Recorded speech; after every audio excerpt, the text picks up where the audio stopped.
Hola amigos, ¿cómo están? Les saluda su colega, Joyboy33, trayéndoles en esta ocasión una historia bastante interesante sobre el hackeo definitivo de la PS2 y la importancia que tuvo el pasar del CD o DVD pirata a la implementación de los juegos directamente desde una unidad de almacenamiento ya sea interna o externa. Aquí hay una historia del proyecto Free Memory Card Boot, FMCB, y una explicación de lo que realmente sucedió detrás de escena. El comienzo. Dust. En agosto de 2007, se presentó un nuevo concepto de producto llamado Dust. Era una tarjeta de memoria comercial para la PlayStation 2, que prometía características que rivalizarían con un mod chip. La capacidad de tener una solución plug and play que no requiriera abrir la consola parecía demasiado buena para ser verdad. Se publicaron videos de demostración que probaban el concepto y la escena estalló de interés, tanto bueno como malo. Antes de que siquiera despegara, el equipo de Dust desapareció de la noche a la mañana, o eso creíamos. Proyecto comunitario. Free Dust. Después de que se publicaran los videos de prueba de concepto, algunos talentos técnicos en este foro, Piasaxin, especularon que el proceso podría replicarse si se realizaba alguna investigación sobre los secretos de Dust.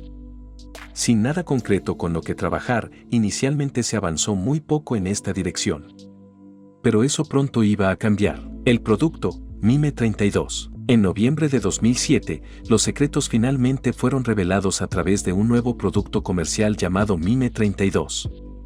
Consiste en un FPGA programable y un chip flash de 32 MB en un dispositivo destinado a ser utilizado como una tarjeta de memoria PS2. Tiene un pequeño puerto USB tipo B en el lateral para conectarlo a una computadora para programar el dispositivo.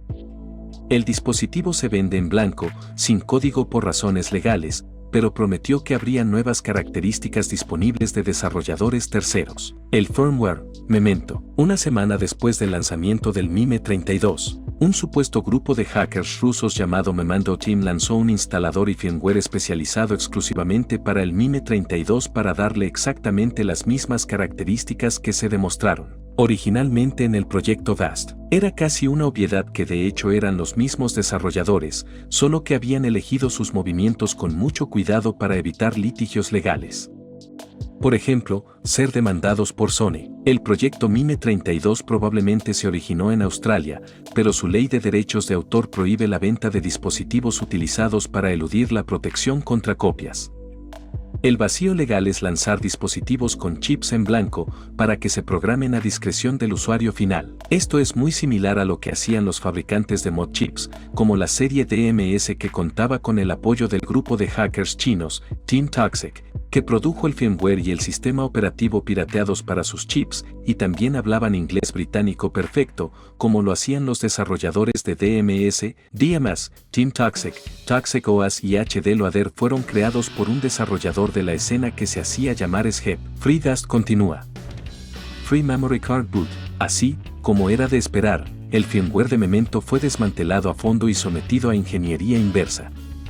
Se descubrió que su secreto era un error de parte de Sony, una verificación deficiente de la firma digital en un sistema de actualización integrado diseñado por Sony, más sobre esto más adelante. En marzo de 2008, nació Free Memory Card Boot, creado por los desarrolladores Jean-Michel Kael y Neme, quienes creo que son ambos de Francia, pero no me cites. El precedente que se suponía que se establecería con este proyecto era una forma completamente gratuita para que cualquier usuario pudiera hacer jailbreak a su sistema para ejecutar el código que eligiera, pero las motivaciones egoístas llevarían a algunos a monetizar esta gran nueva herramienta para su propio beneficio personal. Cuando finalmente se publicó el código fuente de FMCB, algunos grupos se encargaron de agregar un montón de marcas y logotipos del sitio a la compilación y vender tarjetas de memoria prefabricadas modificadas por software en sitios web. No se les dio crédito, completamente en contra del acuerdo de licencia, y para gran consternación de los desarrolladores.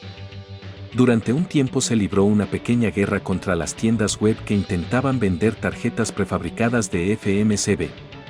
El código fuente se selló y nunca más se volvió a confiar al público. Muchos miembros del sitio habían solicitado la posibilidad de cambiar la pantalla de inicio, pero no fue así.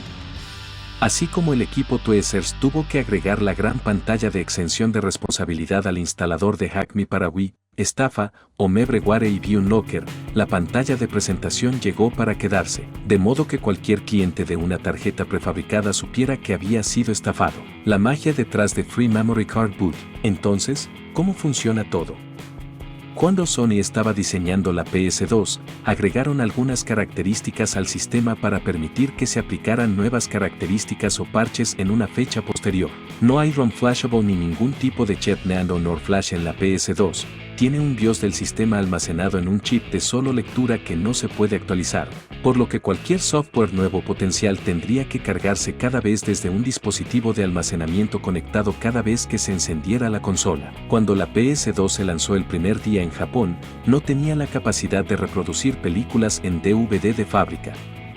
Se incluía un CD separado con el sistema, que instalaba el software del reproductor de películas en DVD en la tarjeta de memoria de la PS2. Este reproductor de películas se escribía en la tarjeta de memoria como un archivo, KELF, Crypto Executable and Linking Format, que está firmado digitalmente de forma única para esa tarjeta de memoria conectada mediante un estándar propietario que Sony llama Magic Gate. Copiar un archivo KELF de una tarjeta de memoria a otra estropeará su capacidad de ejecución, porque está codificado de forma única para cada tarjeta. Cuando la PS2 se lanzó al resto del mundo, el reproductor de DVD estaba incluido en la ROM del sistema, pero la BIOS aún tenía el código para buscar actualizaciones de software. Sony producía periódicamente discos con versiones actualizadas del software del reproductor de DVD, principalmente empaquetados con el control remoto del DVD y el receptor I.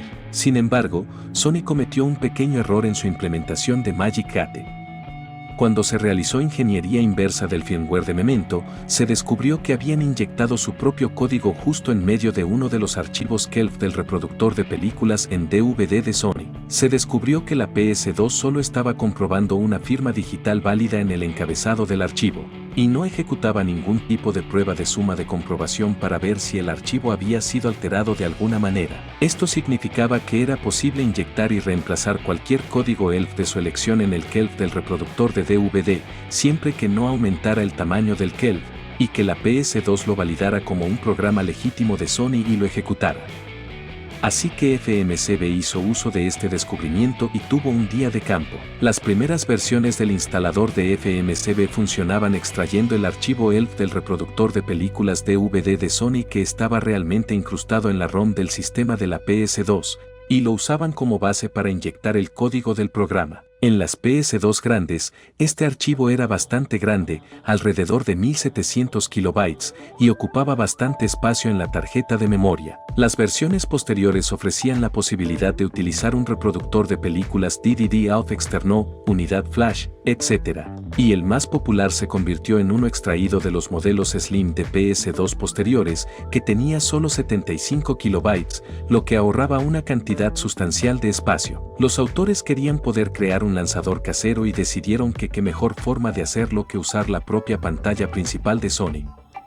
Internamente en la ROM de PS2, la pantalla principal de la PS2, navegador, configuración del sistema, se conoce como OSTSIS, Sistema de Visualización en Pantalla. FMCB se adhiere al proceso OSTSIS, utilizando los mismos archivos de recursos que Sony creó en la ROM del sistema, fuentes, caracteres especiales. Llena el menú con nuevos accesos directos que apuntan a cualquier archivo ELF que elija el usuario. Además, proporciona un controlador USB tomado del PS2 SDK, kit de desarrollo de software de PlayStation 2, creado por el desarrollador de Homebrew, para permitir la carga de software desde dispositivos de almacenamiento masivo conectados. Jim-Michael Kael trabajó con otro desarrollador de la escena PSX, Freever, para agregar el soporte de backend que necesitaba para su aplicación Homebrew, ESR. ESR agrega de manera efectiva compatibilidad con la carga de discos a FMCB, lo que lo coloca por encima del proyecto Dast/Memento, cubriendo todas las bases. Sabemos que todas las PS2 buscan actualizaciones de software en los dispositivos de almacenamiento conectados, pero el problema no era que todas las PS2 buscaran esas actualizaciones exactamente en el mismo lugar. Cada PS2 de cada región busca en un lugar ligeramente diferente, junto con otros cambios leves entre las revisiones del modelo del hardware de la PS2 a lo largo de los años. Si bien se observó un patrón claro, Jean-Michel Kael y Neme todavía tenían que hacer muchas conjeturas sobre dónde exactamente se debería inyectar el KELF creado por FMCB en la tarjeta de memoria. Se parece un poco a esto. Cada consola de región de PlayStation 2 busca archivos KELF en su propia carpeta en la tarjeta de memoria. Dentro de cada una de esas carpetas, dependiendo del modelo de la PS2, la consola buscaba distintos archivos KELF. Se observó un patrón y hasta la versión 1.8b, FMCB proporcionaba un paquete de los siguientes archivos ELF. Esta lista de variables potenciales era enorme.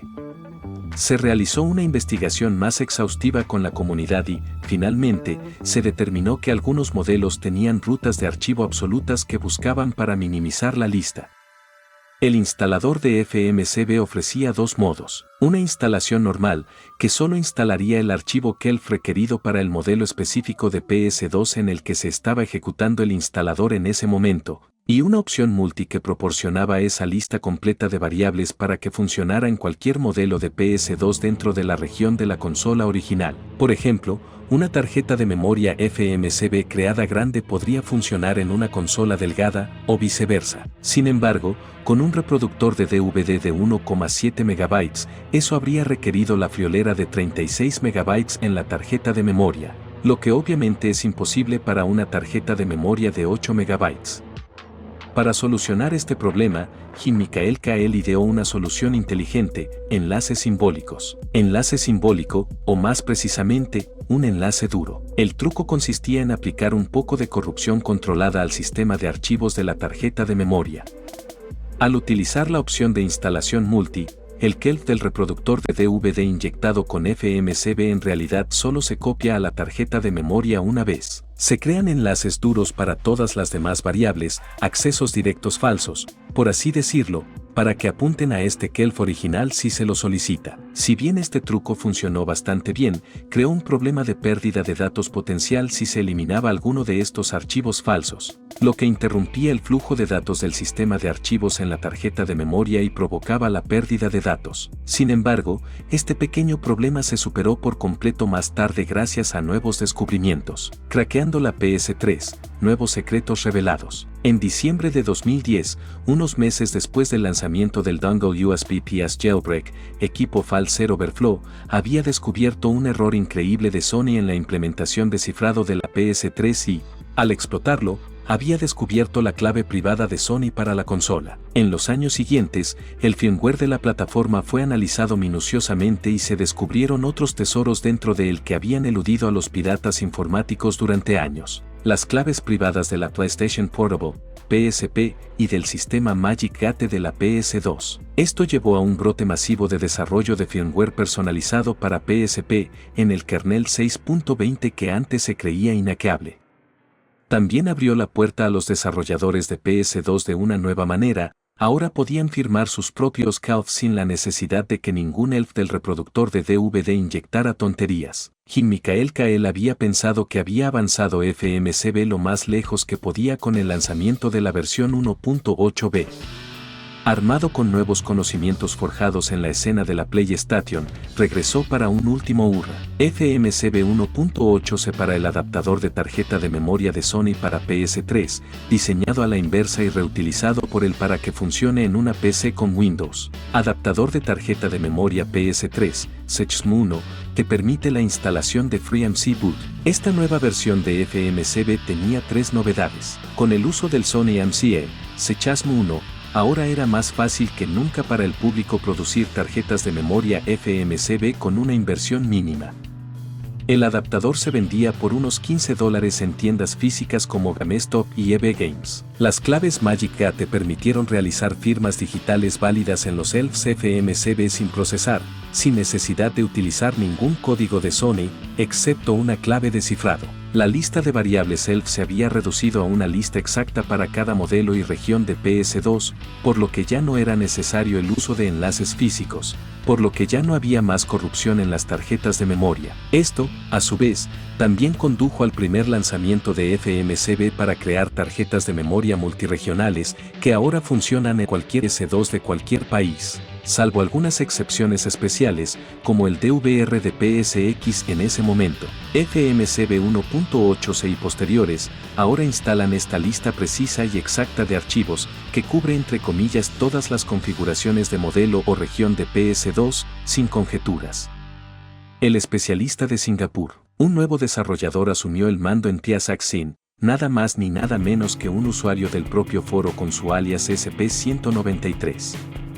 En un principio, empezó creando un instalador no oficial de PS2 para FMCB 1.8c. Tras unas conversaciones con Jean-Michael Kael, quedó claro que SP193 tenía los conocimientos técnicos, la experiencia y el empuje necesarios para asumir el manto del desarrollo de FMCB. En su poder se encuentran los manuales técnicos oficiales de Sony para la PlayStation 2, extremadamente difíciles de conseguir, que detallan los intrincados mecanismos internos del hardware y el software. Ha desarrollado minuciosamente FMCB para que utilice las llamadas y rutinas del sistema de la misma manera que lo harían los propios técnicos de Sony si hubieran estado diseñando el software ellos mismos.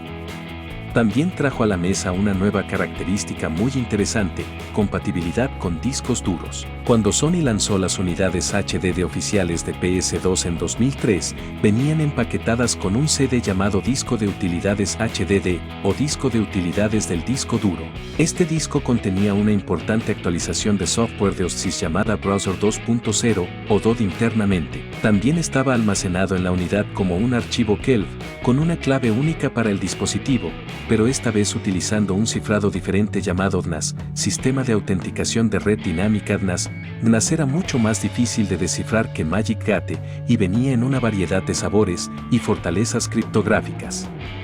Gracias al arduo trabajo de un puñado de hackers y desarrolladores en los foros de Assembler Games, finalmente se logró realizar ingeniería inversa y craquearlo para que funcionara en cualquier disco duro y no solo las unidades oficiales de 40 GB de Sony, y en cualquier región de los discos de utilidades de Sony para la unidad HDD de PS2. Nunca fue lanzada oficialmente en Europa y territorios circundantes, solo Japón y América del Norte la recibieron, y con el modelo norteamericano se vendió exclusivamente con el paquete Final Fantasy XI, nunca por sí sola. Con la puerta de DOD abierta, SP193 pudo crear el siguiente paso en la generación, Free Hard Drive Boot, FHDB. A partir del lanzamiento de FMCB 1.90, FHDB hizo su debut en el instalador como una opción. Esto también abrió la puerta a un nuevo método de instalación, utilizando imágenes de disco duro prefabricadas inyectadas en la unidad a través de Windows o Linux. Con la interfaz IDE completamente abandonada por todos los fabricantes en esta etapa, ya no se pueden comprar nuevos discos duros IDE. Para los usuarios que deseen utilizar un nuevo disco duro con su PS2, utilizar una placa de conversión Serial IDE para el adaptador de red PS2 podría ser una opción viable. SP193 continúa puliendo el código y mejorando cada vez más su funcionalidad. Ahora funciona con el codiciado artículo de colección, el DVR de PSX, el cual no debe confundirse con el nombre común PSX para la PlayStation 1. Crédito al padre fundador. Bast/FMCB no fueron los primeros proyectos en utilizar la función de actualización de Sony. En agosto de 2003, el hacker y desarrollador de PlayStation M.R. Brown lanzó al mundo su Independence Exploit, Independencia de PlayStation 2, que hizo uso de un sistema que Sony implementó para proporcionar parches para mejorar la compatibilidad con versiones anteriores de PS1. Fue innovador en el momento de su creación, pero menos conveniente que FMCB debido al requisito de tener un disco de activación de PS1 en el sistema en cada arranque. No obstante, abrió la puerta al homebrew gratuito en la PS2 durante casi 5 años antes de que FMCB viera la luz del día. El imperio contraataca. Sony, por supuesto, no se quedó de brazos cruzados mientras la seguridad de su sistema se desmantelaba lentamente.